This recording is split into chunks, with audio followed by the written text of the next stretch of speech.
Hello children, good morning and welcome to the EVS2 class. So shall we begin with our class? So children, what were we doing yesterday? We were studying about monuments and two very important concepts we studied yesterday. One is why are monuments built? Okay, what are the different reasons for which monuments are built? And secondly, we got to know about a new topic, that is museums. Okay children, so we have come to know yesterday that monuments are always built for some reasons. Okay, they are not just for the sake of building, they are built. Okay, they are always built due to some reasons.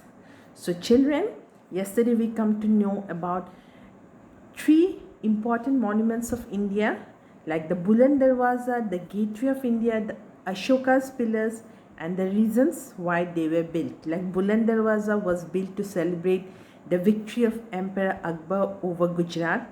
Then the Gateway of India, it was built to celebrate a visit of the King of England by the British government.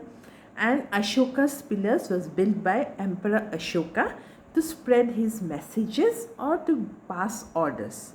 Okay children, then yesterday we also studied about museums. We came to the new term of museums, which is very important because in the chapter name, the monuments and museums, the name of museum is there, the word is there. So we'll be studying in detail about what are museums. So yesterday we studied children what are museums. A museum is a place where different kinds of old and interesting objects are displayed. Old, okay, not new, but old. Things which were used in the past, okay, in the history, by the people, by the earlier people, by the kings, by the queens, and people, common people of the past. Okay, what type of things they used to use, different types of things. Those things are displayed in a place which is called museum. And yesterday we came to know about four important museums of India. One is the National Museum of New Delhi. Number two, children, the Salajan Museum of Hyderabad. Number three, Chhatrapati Shivaji Maharaj Vastu Sangrahalaya, Mumbai, and Indian Museum, Kolkata. Now these museums are very big museums and they store many different things. Not only you will find coins, weapons, tools, paintings, utensils, toys, but many different types of things you will find in these museums. Okay children, so children, I hope you have taken out your textbook, right children? Take out your textbook, take out this page, which is page number, children, I think it's page number, yes, it's page number 11, children. So take out page number 11 and we'll proceed with this topic. Okay, museums. I hope you gave a reading. Is it? Very good. So children, let's proceed with the third paragraph and what is given there. And before we proceed with the lesson, you can see on the right hand side there is Emperor Akbar's Farman. Now what is Farman? Farman is like a message or it can be an order also. Okay, so Farman, it's like a Farman. Okay, and whose Farman? It's of Emperor Akbar. Okay, now Akbar was not a king, he was an emperor. Okay, he was the king of a very big kingdom, of a very big area. That's why he's called emperor. Okay children, so children, you can see Emperor Ashoka built pillars to pass orders and messages. This we have all come to know. Okay, in the previous page we have come to know that Emperor Ashoka used to build monuments like pillars. Why? To pass orders and messages. So not only Emperor Ashoka, here it's given another ruler, Emperor Akbar, used farmans to pass messages or give orders. Now you can see what are farmans. Here it's given farmans are like this. Okay, they're written on paper. Okay, they are not exactly paper because in the earlier time papers were not there. It can be like on a cloth also, on a parchment also, or on a leaf also. Okay. So Emperor Akbar used farmans to pass messages or give orders. In order to pass messages to his subjects, to his people, or to give orders, farmans were used by Emperor Akbar.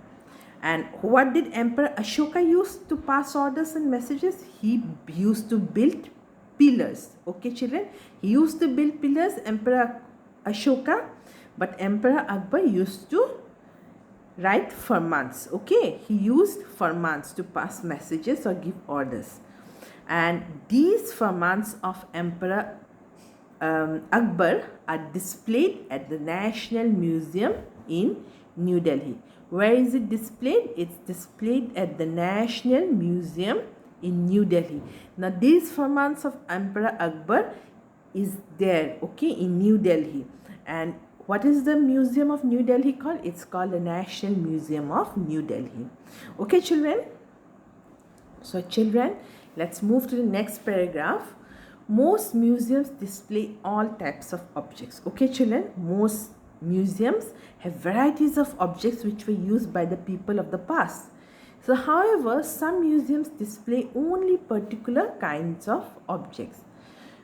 But most museums display all types of objects. However, some museums display only particular kinds of objects. But some museums, okay, they only are famous for only one type of object. They won't be displaying variety of objects, but only one type of objects, children, you will find there. For example, it's given there. Are you following your book? Okay, as I'm reading, you follow, you see it in your book. Okay, example, a museum may display only paintings or only objects used by the military. So a museum can only display paintings. Okay, there you can see varieties of paintings by different people of the past, of the present, that is of the 18th 19th century artists. Okay, so only paintings you'll find in those museums and nothing else, children. Only paintings. There you won't find coins, you won't find, children, any toys, utensils, nothing else. Okay, no, neither farmans. Okay, only you'll find, children, only what you'll find, only paintings. So some museums only display a particular type of thing. Like here an example is given.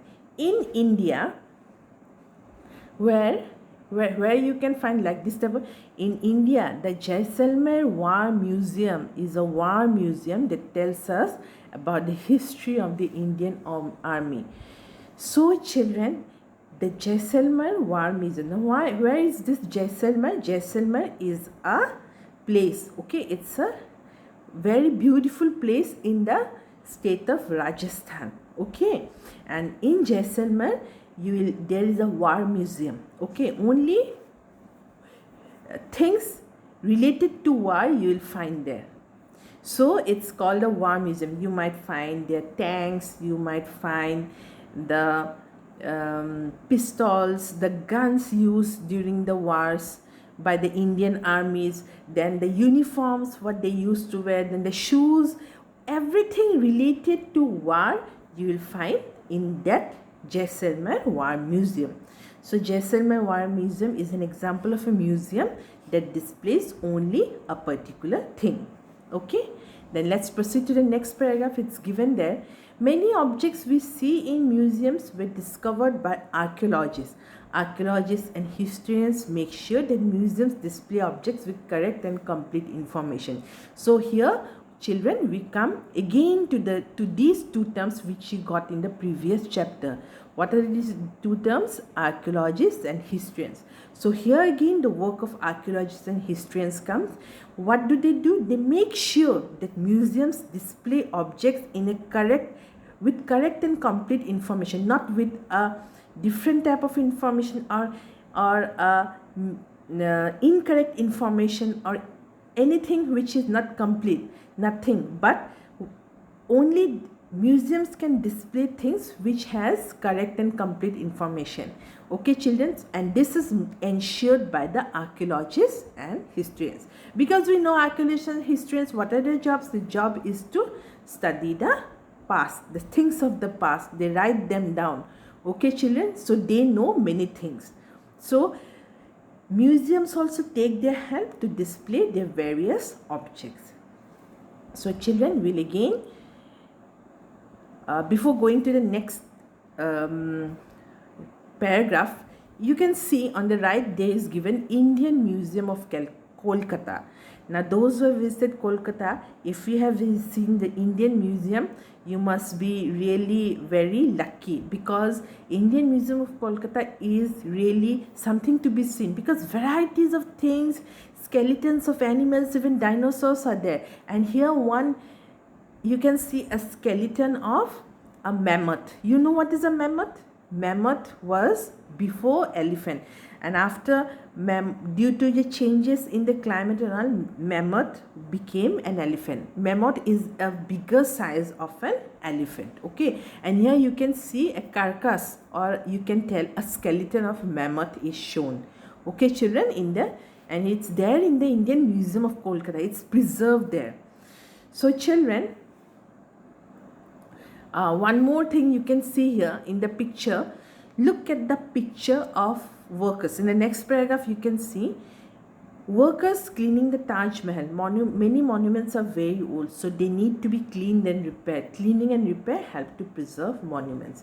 So you can see children, we know monuments are very old, and till now they are there because they are maintained by the government. They are cleaned and repaired. So cleaning and repairing are very essential, otherwise the monuments will be destroyed, they will be degraded. Okay, so they need to be continuously cleaned and repaired.